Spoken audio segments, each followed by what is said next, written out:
We welcome you back to another episode of Talking Blizz with Joey Bonadonna, and this week we welcome in defensive lineman number 8, Olalere Oladipo, double O, in the house this week. Lare, welcome to the show. Sure, appreciate you having me. It finally sounds so right to hear number 8 next to my name. You know, I've had that number for majority of my college career. So, yeah, man, appreciate you having me. And, that is just starting this week. I will dive into it a little bit, but making the switch from number 92 to number 8 now. So we'll dive into that in a sec, but that might be a little bit of breaking news here on this episode. But jumping in here, obviously you guys came away with a big win against Jacksonville last week. Kind of felt like the same old, just being able to double up right in the end of the first half, beginning of the second half, and kind of going to take over from there in the second half. But what was the game plan in that one? And obviously coming out with a big result, getting into the playoffs here in 2024. So every week, Coach Rob likes to emphasize not getting too comfortable. You know, like, obviously we're the team to beat. We just got the number 1 seed in our IFL, so like that's a great feeling in itself. But like, you know, when you're on top of the ranks, like, you worry about complacency, you worry about guys being okay. So when you play a team who doesn't have a good record, as good of a record as you do, you know, you don't want guys to, you know, play to their level or think, okay, they don't have to take this game in serious. So really the big message was keep the foot on the pedal and, you know, let's keep going. You know, we don't change up our game for anyone. We play Green Bay Blizzard football, and that's what we did. And this past weekend was the result of that.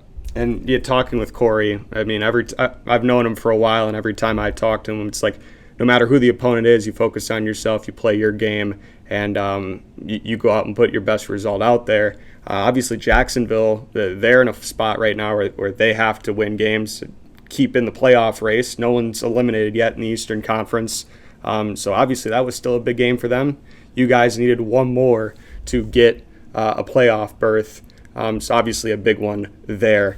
Lare, you joined this team halfway through the season, and it was kind of an interesting transition moving into this defensive line that was already had some good pieces to it, but you kind of just added another layer to it about midway through the season. Walk me through what was the decision to come to Green Bay? So it was actually a pretty funny story. So obviously we just had the NFL 2024 draft, and, you know, going into the process to talk to a couple of teams, we were feeling good, had a good pro day, and, you know, we felt I was going to be a camp guy, whether that would be or a UDFA signing. Obviously we didn't get any of those, so, you know, the plan was for me to go back to Nashville and just train at the facility I was doing my pre-draft training at. And literally the weekend, it was, I believe, Mother's Day's weekend. I was going to, you know, celebrate Mother's Day with my mom, and then I was going to drive back to Nashville and start training. But leading up to that weekend, I got a call from Centel Williams, number 24, and I actually played with won my 2 championships at Fair State with him. He called me and was like, hey, my coach is interested. We need a defensive end. You know, I know you feel some type of way about what happened with the NFL, but, you know, the IFL is a good avenue, and I think you'll like it. You know, I'll love to be a teammate of yours again. And so, you know, I at first I shot it down, but then we kept talking about it, and then I said, give your coach my agent's number, and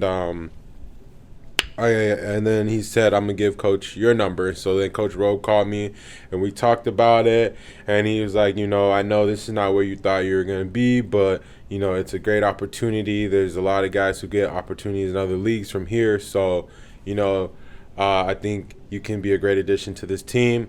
And I said, I would like you to have a conversation with my agent, David Gregory of Bull Rush Sports. And they had a conversation. My agent called me, and he's like, hey, I think it's a good opportunity, you know, get some film. They're a good team. You're going to be reunited with Centel Williams.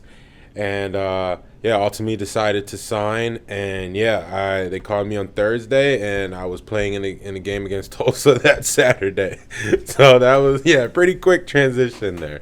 Yeah, I remember that week. I was filling out my prep that week, filling out my roster, and then I see like maybe 24 hours before the game, the roster was updated. Your name was on there. I didn't have a jersey number for you yet. I was finding that myself on game day. We got 92, but now we're switching over to number 8. So obviously that was it's been a whirlwind of the last month and a half or so, but you've really been able to insert yourself into this defensive line rotation. We'll break that down in just a second, but we'll start at the beginning of your football career. Obviously, you're being an Illinois kid, right? Being able to start off your football career. Really, where did you get your start in football? So I started playing football in the 6th grade, and from there I didn't play 7th grade. I played 8th grade, and then played all through high school. Thought I was gonna be a basketball player because I was one of those kids who was like 6 foot in the 6th grade. So I thought I was gonna be like 7-footer. I always knew my my dad's dad. He was 6'7". So I was like, oh, maybe I can, be a small forward, power forward in the NBA. And then around sophomore year of high school, I stopped growing, and my physician was like, yeah, you probably want to start focusing on football. And then even with high school sports in general, like I transitioned, I was seeing more success because I played both. I was seeing more success in football and was on I was starting quicker and on the road to varsity quicker than in football than in basketball. So my path was just slowly leading to football the whole time, and I was actually a wide receiver. And I remember our head coach, Coach Hart, he said, "Hey, if you want to play Division I football, you're gonna have to make that transition from receiver to defensive end." He said, "I'll let you still play receiver because I know that's what you want to do, but I want you to try out defensive end." So then that summer going into the junior season, I was on black team was first team, red team was second team. I was on offense, I was on the red team, and then on defense, I was on the black team. So it made sense hey, dude, you probably want to focus on defensive line. And that year, that's exactly what my coach said. I saw nothing but success my junior year, and going into my senior year, I racked up about 25 Division I offers. And my top 3, before I committed, I put out my top 3 was Penn State, Indiana, and Illinois. And Illinois had Lovie Smith at the time, and Illinois kid, so everyone knows who Lovie Smith is. So that was cool that he was recruiting me, asking me to play for his team, and ultimately felt like playing at Illinois was the best choice for me. And so the day before my first game of my senior season, I did the whole little big announcement, had the 3 caps out, and I picked out Illinois to be that school I went to. So getting an opportunity to play in the Big Ten right off the bat, we were talking about this right after your first game. That was 2018, obviously me being a Wisconsin Badger. I remember that game when I was growing up. 2018 season, Wisconsin was undefeated, and then they come into Memorial Stadium, and Illinois shocks the world. You were a part of that situation in that season, but tell me about the memories that you took away from that year that you had at Illinois. When I was there, it wasn't like we were a really winning team. So those big moments were good for the program, but we really learned a lot about ourselves as people that season, because obviously not winning sucks, and you're in the Big Ten. It's cool you're a Division I football player and you're in the Big Ten, but you want to win. Everyone wants to win. So we appreciated the wins, but we all knew we were all capable of more at the end of the year. So. And then making the move to Division II and moving to Ferris State, There's where you start to find a little bit of your winning that you're looking for, winning some national championships, like you mentioned. What was the change of the culture there, and how did that have an impact on your football career? So, yeah, and at the portal, and lucky enough, I had a friend that I knew in high school named Caleb Walker. He went to Ferris State, and I saw that they were like particularly good, especially at my position, like being for a Division II school. They like nearly put in sent a defensive lineman to the NFL every year. So I'm like, shoot, if those guys individuals did it, why can't I? So yeah, I talked to Caleb Walker, and I was like, hey, tell your coaches I'm interested in coming to your school. And we always talked about being teammates, because he went to my rival high school, Jacobs High School, and so that was always a big thing between Huntley and Jacobs. But like yeah, so we already had a rapport, and like going to Ferris State, I knew it would be a smooth transition since I already had a friend there. So yeah, the coaches like saw me, and they were like saw my size, and I committed to Ferris, and yeah. And then finally, you got those national championships under your belt there. Then we talked about the transition into the pro career, and now finally getting to where you're at now. Looking at how this season has gone for you, what is the transition, the major one for you? Obviously, a lot of differences on the defensive side of the ball. What's the main difference for you moving from the outdoor game now here to the indoor? Yeah. As you kept saying, we won back-to-back championships at Ferris State. That was a blessing in itself, and I did get a lot of big wins doing that.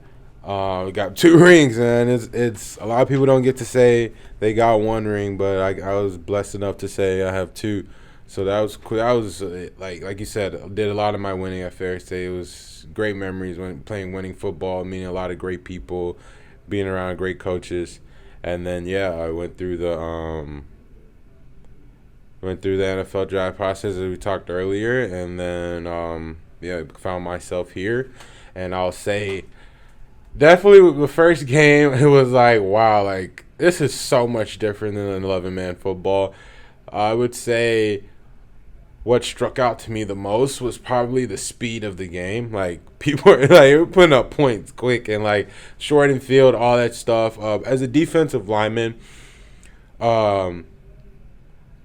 you get to line up certain ways in 11-man football that kind of give you an edge that in the IFL are considered illegal. But basically, your inside shoulder has to line up with his outside shoulder, whereas in 11-man football, I can widen out as far as I want, like to a certain degree, and that just gives you leverage on them. And so I felt you kind of have to adjust the way you play in that aspect, and just like the speed of the game. Like one moment you're tackling someone, and the next play they're throwing a touchdown, like, because it's like it happens that fast. So, but I enjoy it. It definitely helps being a part of a winning program. And winning, we are, and I hope we make it to Vegas. And then the defensive line that you've been a part of, probably the best unit in the IFL. You got guys you're playing with like Sean Must and Rafiq Abdul-Wahid, Chris Biggers, Darren Brown, and guys that have been around this unit this year. What's it like feeding off of them? It seems like everyone kind of gets theirs at points. There's not really this one guy that Feeks said a few weeks ago, one guy doesn't make it all go around. You guys all seem to get yours on this defensive front. Absolutely. It's a game of football, and everyone's gonna have their day, everyone's gonna have their game. Some games all 3 of us, all 4 of us, all 5 of us might get right, so it really depends, on how the game flow goes. But what I said, we had a team meeting, and I said one thing I admire about this team is we don't have player haters. We always encourage each other on the field. We're always, celebrating our teammates when they make good plays. So, like saying, going back on what Feek said, there isn't one guy. Like, we all feed off each other. Energy's contagious. If someone makes a play, that boosts your confidence. I'd be like, okay, I want to make the play, and the next guy doesn't make a play. It's a domino effect. And I love this group. Like, we get after it. We got guys, the defensive line group, we love ball. We talk about ball. We all hang out, so there's a good chemistry there. And, we're just going to keep dominating. And then finally this week, getting a chance to go down to Moline and take on the Steam Wheelers. This is another big one. It's an opportunity to not only clinch a home playoff game, but this would be the first time in franchise history that the Blizzard will have won 7 games in a row with a win on Saturday. This would been on a pretty good win streak here for the Blizzard. Obviously, the mantra has been one more and finding what's your why for this game. This is a big one, and what's the message for the team this week going into Quad City? Like I said, the same message it was for Jacksonville. Like, don't get comfortable. You know, this team's coming off a win. They want to win.